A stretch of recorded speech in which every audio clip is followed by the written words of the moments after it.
Sahabat Hikmah, pernahkah terbayang untuk menghiasi rumah kita dengan furnitur seperti meja dan kursi yang terbuat dari sampah? Bahkan dinding bangunan pun bisa dibuat dari limbah, tepatnya dari EcoBrick. EcoBrick merupakan botol plastik bekas yang diisi dengan sampah-sampah plastik sampai padat, yang kalau disusun bisa membentuk blok bangunan. Membuat kreasi dari EcoBrick merupakan aktivitas dari Imtinan Salsabila Putri Utomo. Seorang santriwati kelas 9 di SMP Integral Hidayatullah Putri, Depok. Berawal dari minatnya mengikuti kegiatan memilah sampah di pondok, Imtinan kemudian rajin memanfaatkan sampah dan botol plastik bekas menjadi EcoBrick. Jadi awalnya EcoBrick ini ada karena numpukan sampah plastik yang ada di sekitaran pondok. Karena melihat ini, Ustazah prihatin. Akhirnya Ustazah ngajarin kami agar dapat mengelola sampah-sampah plastik ini biar bisa jadi barang yang lebih berguna nanti. Imtinan tergerak membuat EcoBrick karena menjadi salah satu cara menyelamatkan lingkungan. Remaja berusia 14 tahun ini selalu antusias mengajak teman-teman pondoknya agar melakukan hal serupa dengan tidak membuang sampah plastik bekas pakai. Awalnya, kalau misalnya kami habis makan snack-snack, sampah plastiknya langsung kami cuci. Setelah kami cuci, kami langsung keringkan sampah plastiknya. Lalu kami kumpulkan agar jadi banyak di dalam satu keranjang. Setelah sampah plastiknya sudah mulai banyak, bila ada waktu luang, akhirnya kami menggunting sampah plastik jadi lebih kecil-kecil. Setelah itu, kami masukkan ke dalam botol. Botolnya itu kami samakan jenis-jenisnya agar nggak beda-beda, agar terlihat rapi juga. Setelah itu kami padatkan menggunakan alat untuk EcoBrick. Dalam sehari, Imtinan bisa membuat 3 hingga 4 botol EcoBrick. Kalau rutin dilakukan setiap hari, maka dalam sepekan sudah terkumpul hampir 30 botol. Belum termasuk EcoBrick yang dibuat teman-teman pondoknya.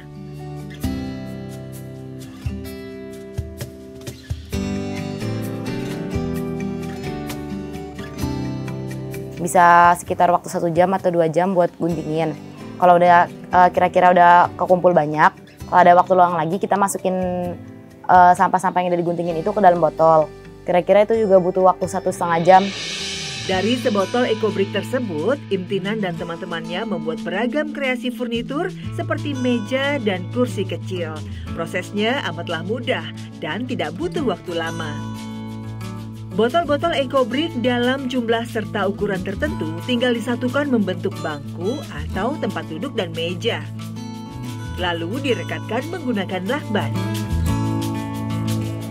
Selesailah barang yang bisa digunakan sehari-hari. Murah tapi nggak murahan dan pastinya ramah lingkungan. Masya Allah.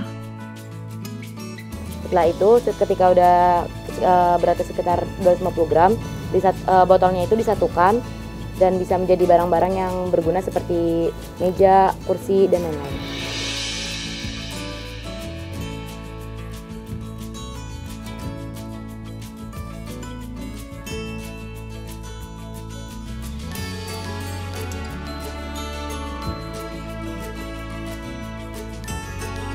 Ada seorang laki-laki yang sedang berjalan. Dia melihat sebuah ranting pohon yang melintang di tengah jalan. Lalu orang itu berkata, "Demi Allah, akan aku singkirkan ranting pohon ini agar tidak mengganggu orang-orang Islam yang lewat." Maka orang itu dimasukkan ke surga. Hadis riwayat Imam Muslim. Menjaga lingkungan bagi santriwati Imtinan tidak hanya dengan mengolah sampah plastik, tapi ia juga rajin bercocok tanam agar lingkungannya selalu hijau berseri. Menanam itu harus dari hati agar tanamannya tumbuh dengan sehat. Itu prinsip Imtinan merawat pohon-pohonnya di pondok. Bukan hal yang mudah bagi remaja seusianya karena bercocok tanam butuh ketelatenan dan keuletan. Mulai dari proses mengolah media tanamnya hingga perawatan yang harus dilakukan setiap hari. Jadi sebelum menanam itu kita bikin media tanamnya dulu. Media tanamnya itu terdiri dari sekam, daun bambu kering, bakteri pasif E4, gula merah, andam, pasir malang, dan lain-lain. Nah itu kita bikin dulu biar dia bisa jadi media tanam, kita gabungin semua, terus habis itu kita fermentasi, kita diemin di dalam wadah selama 1 bulan. Kalau misalnya udah kira-kira 1 bulan, kita keluarin media tanamnya, terus kita jemur biar proses fermentasinya itu berhenti. Nah, kalau misalnya media tanamnya udah jadi, kita mulai nanam tanamannya. Biasanya bibitnya kita beli atau ada beberapa yang dikasih orang. Setelah bibitnya itu kita masukin ke dalam pot, terus kita masukin media tanamnya itu. Pohon yang biasa ditanam oleh Imtinan di pondok rata-rata berjenis pakis, aglonema, dan tanaman hias lain. Namun, di antara pohon-pohon tersebut, tanpa disangka tumbuh satu pohon yang bisa disebut tanaman herbal. Ada satu tanaman, tanamannya itu tumbuh sendiri, jadi kita nggak nanam. Terus tanaman itu kita panen. Bunganya itu namanya bunga telang, warnanya ungu. Bunganya itu bisa dibikin bisa dibuat jadi minuman. Jadi bunganya itu dipetik dulu, habis itu dicuci bersih. Setelah itu dimasukkan ke dalam air yang sudah panas, lalu dimasukkan kira-kira sekitar 8 sendok gula biar ada rasa manisnya. Lalu diaduk dan air panasnya itu akan berubah menjadi ungu karena warna bunganya itu menjadi ungu. Habis itu udah bisa diminum.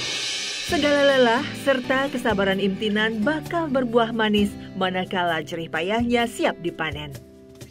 Dipanen bukan dalam pengertian dipetik bunga atau buahnya saja, tapi siap juga untuk dipasarkan ke luar pondok. Kira-kira kalau kita kan tanamannya itu tanaman hias seperti aglonema, pakis gitu-gitu. Nah itu kira-kira waktunya itu 3 bulan. Biasanya kami jualnya itu ada yang langsung kayak nawarin ke orang-orang atau ada juga yang dijual lewat online. Ada beberapa juga orang tua murid yang datang dan membeli ke sini seperti aglonema, pakis, dan lain-lain. Itu harganya juga tergantung dari jenis tanamannya. Karena menurut saya tanaman di sini bagus-bagus dan terawat dengan rapi. Saya biasanya membeli tanaman aglonema dan tanaman hias sejenisnya yang biasa digunakan untuk berhias di rumah. Hanya dengan belajar menanam, Imtinan mendapat banyak pelajaran berharga sekaligus, termasuk mempraktekkan ilmu bisnis kecil-kecilan dari menjual tanamannya.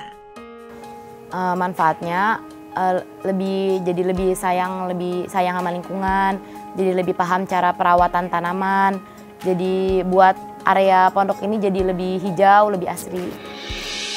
Aktif dalam banyak kegiatan di pondok, tidak lantas membuat santriwati Imtinan melupakan tugas utamanya belajar.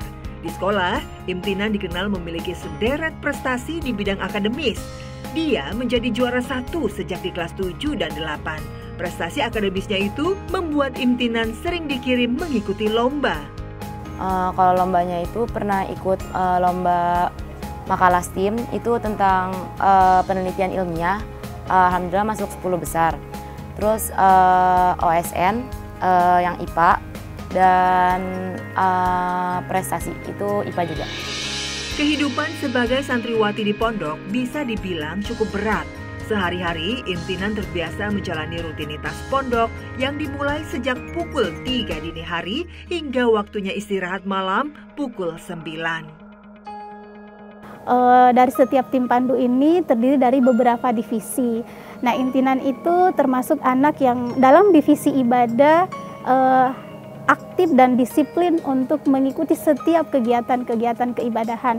Contoh misalnya sholat tepat waktu, kemudian berjamaah ke musola. Hingga kini Imtinan telah menyelesaikan juz'iyah juz 4 dengan predikat nilai mumtaz. Sehingga jumlah hafalan Imtinan sudah 10 juz. Masya Allah. Qalu du'u lana rabbaka yubayyin lana ma hiya innal baqara tashabaha alaina. Walaupun di usianya yang masih sangat muda, namun jiwa dan semangat Imtinan untuk terus belajar sangat kuat. Sebagaimana remaja lainnya, Imtinan pun memiliki segudang cita-cita.